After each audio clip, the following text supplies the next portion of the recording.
How's it going, everybody? Sean from LUMIX USA here, and I am super excited to be here today to bring you the newest addition to the L-mount series from LUMIX, and that is the 100mm f2.8 S macro lens. Now, we've got a lot to talk about with this particular lens, and we're gonna start by actually using it out in the field. So I've taken this lens, and despite what most people would think about, a macro lens and its capabilities, I've actually taken this lens out and used it in a lot of situations where you wouldn't necessarily think to use a macro lens. So down here, while we've had nice weather in the middle of the winter here, I've taken the lens out and done a bunch of street photography with this, some high-resolution handheld shots, photos, some macro photography as well, to really kind of show you what this lens is all about. After we're finished up here, we're gonna go back into the studio and we're gonna talk about some of the core technologies behind this lens, about what makes this thing so special, and do a little bit of a walk around before we head back on the various different features and buttons and things like that that you're gonna find on this. So without any more, let's go to it. All right, so let's talk about this brand new lens, this 100mm macro for the S series cameras. Now, as you can see, the keen-eyed among you would recognize that this lens is ridiculously small for a macro lens, especially something that's 100mm in focal length. Now, I have it mounted up to my S5 Mark II X here, and I've used this lens for a little while now to get a really good feel for how this lens can work out in a lot of various different topics outside of just macro photography. So a couple things when we start looking around the outside of this, you'll see that it is a standard 67mm filter thread, so just like we have on the rest of the f1.8 series. In fact, the chassis of this lens is the f1.8 series chassis. Now, some of the other cool things that you'll notice here is that on the lens itself, you have the same AF/MF switch for easy access to being able to swap between autofocus and manual focus. But there is a new switch above this, which is your limiter switch. This is the switch that's going to allow you to kind of set up this lens how you want it. If you're a macro photographer, you can select this to only work in the close focal range. So that's ½ meter all the way to close focus. You can set it to work in standard ranges or a normal focal range, which would be ½ meter to infinity. So if you know that you're not doing close-up focuses, you've got that option there. Or you can leave it just on the full range and let the lens work so that you can jump between the macro shooting and standard shooting distances. Now, what's also really cool about this, as I said, is that this is the same chassis as the rest of the f1.8 series lenses. Now, that means, as I said in the beginning, that means you have an f2.8 lens on this, but you also have that 67mm filter thread. You have the same, roughly the same weight, size, and dimensions, actually the same size and dimensions, roughly the same weight as the other f1.8 series lenses. So if you're someone who's going to be mounting this on a gimbal, you're not going to have to worry about remounting or rebalancing the camera and lens option when you switch to this lens out of the rest of the kit. So for those wedding videographers, this thing's going to be an awesome choice for you. So now that we've kind of covered the exterior of this lens, let's actually take some shots with it and go over this back at the studio of how the lens performs. All right, so clearly a little bit of time has passed since I recorded that first part, but now we are ready to actually talk about the new lens in a little more detail. So we've covered the exterior, the kind of, handling side of that with the S5 Mark II X, but what is really so special about this lens? And I think first off, it's really the fact, and I can't stress this enough, that it is the smallest and lightest macro lens that you can get, over 90mm. So we're in the 100mm range here. And just for comparison, we have our 18mm, this is the f1.8, and side by side now with the 100mm f2.8 macro. So we now have a set of lenses that go from ultra wide to a mid telephoto in the same exact chassis, the same housing, the same filter thread. Everything is equal about them from a handling perspective. And that meant that there were a lot of things that our engineers had to do to make this lens really fit this small. First of those is really going to be down into the focus motor choices. Now, many lenses out in the market, they may use two motors to kind of help manage the types of elements that are used in these optics. But in our case, we didn't have motors, or not we didn't have, motors didn't exist to allow us to get to the size that we wanted. So our engineering team took it upon themselves, because of the design goal in mind, to literally create a new focus motor for this system. And that has a huge, benefit for how they want to build an optic. So to start with, we do use a stepping motor in this lens, so that is one of the two motors that are used. And many times those are the motors that are used for running heavier lens elements. You typically find them in a lot of macro lenses, or faster prime lenses that are typically bigger, like our 51.4 uses a stepping motor as well. But when it comes to being able to move fast and accurately for focus, which is something that macro lenses typically don't have the capability to do, they put it out there to say, well, we're going to redesign the linear focus motor. Now, I'm not going to go into too much detail here about it, but we'll talk about this on the live streams afterwards when we're back from the recorded streams. But in essence, the new linear focus motor that we've developed for this, which we're calling a dual phase linear motor, allows this lens to function so much faster than a standard macro lens that you may have ever looked at, to the point where you no longer really have to think, hey, I want to get a macro lens because I think macro is kind of cool, or maybe your job, maybe you're a wedding or an event photographer or videographer, and you know that you need some close-ups and macro stuff, but you're not having to just settle with the typical macro performance, which is slow focus. They have a very uncharacteristic look to them for use outside of macro, and they're just not the best suited for it. So when they went out into designing this, it was that idea of, well, why can't a macro be designed to function like a regular lens, or quote-unquote regular lens? So the new motors, the fact that we're using two of them, the complete redesign of the internal housings, so how circuit boards get placed, how you actually lay things out within the body of the lens itself, all culminated in being able to get the size and the weight down. And then on top of that, the fact that we're using 3 aspheric elements in this lens means that, for one, the optics engineers have a lot more choices to work with as far as the different kinds of exotic elements that you want to work with. You're not bound by what the existing hardware options were, which would be the focus motors, in determining what elements you can use and where you can place them. The new motor allowed us to do new optic designs, allows us to choose, more exotic or non-normal optic choices, so element choices.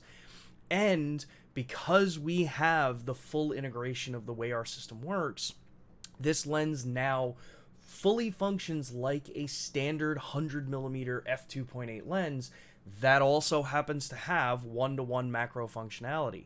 And to prove that, let's actually take a look at some of the images that I've captured with this lens while I was out, kind of just putting it through its paces, even though that's not really it's an overused term these days. So we can look here and see, general photography with this lens. It is a lot of fun to work with. You have really nice sharpness across the entire frame, because macro lenses typically, not always, but typically have really strong sharpness across the frame. You get really good performance between, working really up close, but that can become a huge benefit for things like landscape photographers. And I know some of you are saying maybe 100mm is a bit long for landscape, but there can be a lot of uses for it. Doing compressed landscapes is a very specific style. It may not be everyone's cup of tea for that, but it is something you can do with them. So macro lenses, as I said, you have that, much flatter-ish field. So it means, the way I refer to it is that it means that your corner-to-corner sharpness is typically better than normal spherical lenses. And the S5 Mark IIX can take full benefit of that because of the handheld high-resolution shot mode that we added in firmware, and also the tripod high-res shot mode. So that means I can be able to come in here and actually get all the detail from the mural down here on the side of the building, but also I can take into, kind of play that compression that you get on a 100mm lens to really keep the detail to show a lot more than you would normally see with a typical 24 megapixel sensor. Even to the fact that when we look at the sides of the building here, the amount of detail that you're able to get, even in the brickwork on the side of this building, it is something that using a macro lens, in this case our 100mm f2.8, can get you that extra level of sharpness that's a lot of people are after. And then pairing it with high resolution shot mode, if you're in, doing this for landscape, means that that really heavy sharpness that you see in a lens doesn't necessarily have to end up resulting in the kinds of issues like moire that you may see, where you've got a really sharp lens and you've got sensors nowadays that don't have optical low pass filters. Versus if I take the same image and we take a look at the 24 megapixel version of it, you come in here and you can get a little bit of moire in really fine pattern brickwork, but you really see that difference of how much more resolution you're getting out of it when paired and doing that high resolution shot. Even to the point that handheld high res, because of the way that we're working with the system, I can do full landscapes with a little bit of wind blowing to where these trees move, and it doesn't look like the trees have moved. They still actually look normal in their movement. But again, it just goes to that point, you're getting that much more resolution out of it. And then even into things like if you're doing portraiture or some work like that, you want to be able to do shallow depth of field, blur the background. 100mm can get you even more of that compared to the common 50mm that people pick up as that, kind of second lens. You want to mimic that shallow depth of field, what our phones are trying to do, but you want to do it with a proper camera, with a really good high quality option. This lens just knocks it out of the park with how sharp and how nice the fall off is on this. So being able to come in here, again, looking at 100% on this, I can get all of that detail in the statue of Stevie Ray Vaughan here. I get really nice just through the entire part of this image. He's sharp from nose to the back of the head on the statue, obviously. But I get that kind of nice, softened, blurred background. And this is an image that was shot at wide open at f2.8. So I'm able to really be able to use that compression to my benefit as a portrait lens if that's what you want to use it for. Many people look for a 135mm as the kind of Goldilocks lens for portraiture. And while this is not 135, I'm not trying to say that, this is a replacement for it. It is much closer to that when you want to use it for things outside of just macro work. Again, environmental portraiture, yes, you have to be a lot further away, but you can get a really nice look out of it because of that compression. And it's something that a lot of people, especially when you're new into photography, it may be a foreign concept that longer lenses compress the background. It increases the perception of your depth of field there so that you can get better separation. So you don't necessarily need as fast of a lens when it's in a longer telephoto range as you would with a wider end lens. So the 85mm f1.8 versus the 100mm f2.8, if you frame them up the same, they're going to look relatively similar. Not identical. I don't want to make it sound like I'm saying that 2.8 and 1.8 are so equal at 85 versus 100, but you can get similar feel out of them. And now you have that option with the 100mm from us within this category, and you're not just stuck, again, with a macro lens.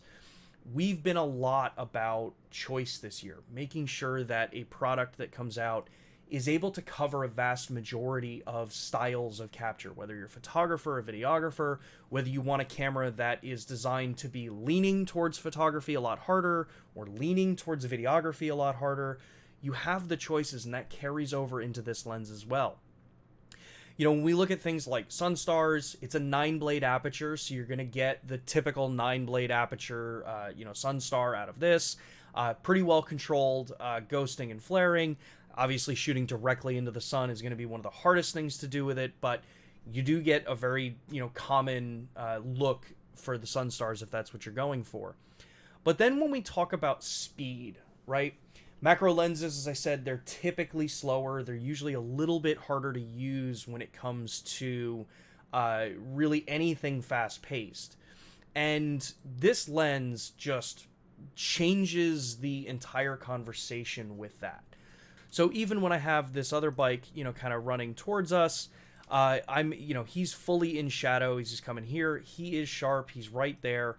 I'm able to follow this bike all the way through, kind of keep it in when we've got this whole group riding towards us, keep it through, wait till he gets right into that perfect light, and know that the camera it's following, it's tracking, it's keeping my subject there. I'm right on the focus, I've got his head, and then as he moves through and he gets to that perfect spot where I want him, bang, it's like it's right there. I've got the sharpness, I've got all the detail I want, I'm able to really push and pull the files because it's the S5 Mark IIX, and it just is a solid performer.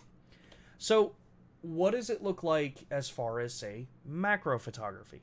You know, because yes, this is a macro lens, and you would want to use it for macro photography as well. It's in the name. Well, as a macro lens, it is a one-to-one macro functionality. So it's your typical, you're going to get life-size imagery. You have the ability to also use high-resolution shot mode, which can perceptively increase the magnification, since you can do technically 2-to-1 because you can double the resolution, or you quad the resolution at that point. But things to know about it. In order to make sure that we're keeping this size of this lens, it forgoes the adaptability to a teleconverter. So you're keeping the size, the compact nature, the ability to use it as a standard lens outside of just macro, but you don't have the teleconverter function.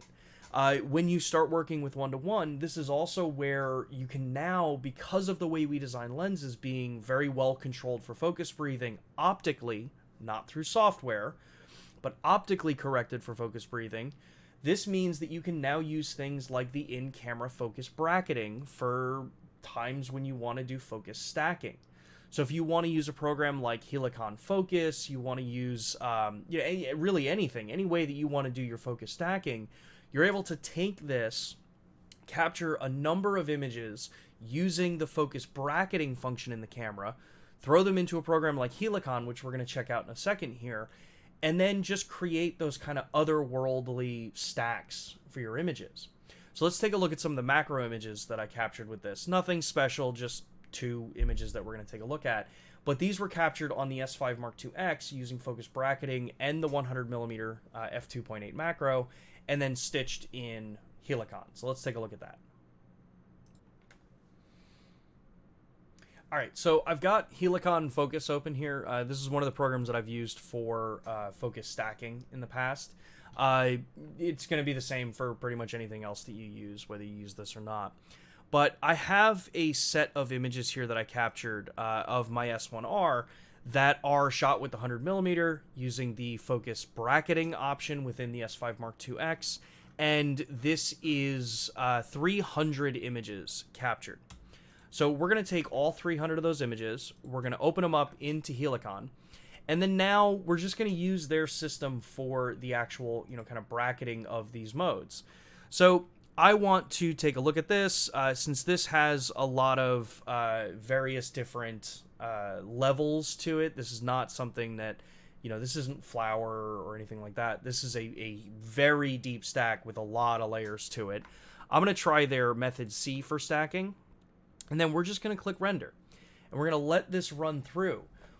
What is so important about this is, again, it's that point that because we take the time and the attention to detail for making sure that the focus breathing is controlled optically very well, it means that I can take this into tools like this and not have to deal with something like a 20% loss in resolution just because the lens breathes. And for those that don't know breathing, if you're looking at this in the photography side and you're like, well, what the heck is he talking about?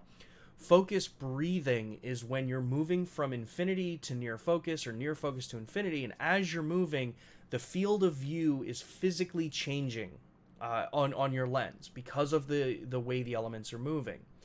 And the fact that we use dual focus motors allows us to very well control focus breathing as well, in the setup, but also our attention to how we lay out, how these things move and the space they need allows us to make a lens that, if you're in the video side, you're going to be super reliable with this lens, because you know that you're going to get that very, kind of proper, I hate the term, the cinematic look, because you're not going to get that inhale and exhale of the field of view. So you can do focus pulls, you can make the movement through it. But if you're in the photography side, you don't have to necessarily set up things like macro rails. You don't have to go through as much of the hassle that you had to or have to typically to do things like focus stacking. Now, is this the perfect way to do it? Of course not. There are very high level users that do incredibly stunning macro photography, and they use all the original equipment, the proper, quote unquote, proper equipment for it. But if you're new into, wanting to try macro and you've seen some of these things before, our point here is that this lens combined with our cameras allows you to be able to really use the tools built into these cameras to get you to that next level that maybe you've never really thought about trying to get in and do. So I'm able to come through here, create this stack out of these 300 images, and it looks, you get those kind of, otherworldly looking images that really can just look super cool. They can look kind of mind-bending because you shouldn't have that much depth of field in some images. But the point here really, again, is that you're not losing field of view because of how well controlled the focus breathing is on this brand new 100mm f2.8 macro. So that's kind of what I have for you today. We are out at CES currently, so unfortunately, we weren't able to do this live. If you are coming out to the show, or if you're thinking about coming out to the show, since this is on Thursday the 11th, there is 1 day left for you to come in, take a look at the show. If you're seeing this in the morning, swing by the booth today if you happen to be in Las Vegas and you're coming to the show. We do have the lens on display, and we're going to have a lot more conversations about this lens and just the system in general, like we always do, in the coming weeks. We will be live again next Thursday at 2 p.m. Eastern Time. That will be the 18th, so we are returning. More programming notes for the last week of January. It will be a recorded stream because I am actually going away on vacation. So that one will also be recorded. I believe we're going to have a really fun interview with someone who's worked with the 100mm lens to get their experiences, their opinions on it, and their hands-on. But other than that, thank you all so much for tuning in and checking out the brand new 100mm f2.8 macro. The lens, it is going to be shipping in the United States. It is a $999, so it's basically a $1,000 lens. It will be shipping sometime at the end of January into the beginning of February here in the United States. For availability and pricing and stuff like that, take a look at websites in your region, the dealers in your region. Obviously, you all know that the lens has been announced for a little while at this point. But yeah, outside of that, thank you again, everybody. I look forward to seeing you next Thursday at 2 p.m. Eastern live right here on YouTube. Take care.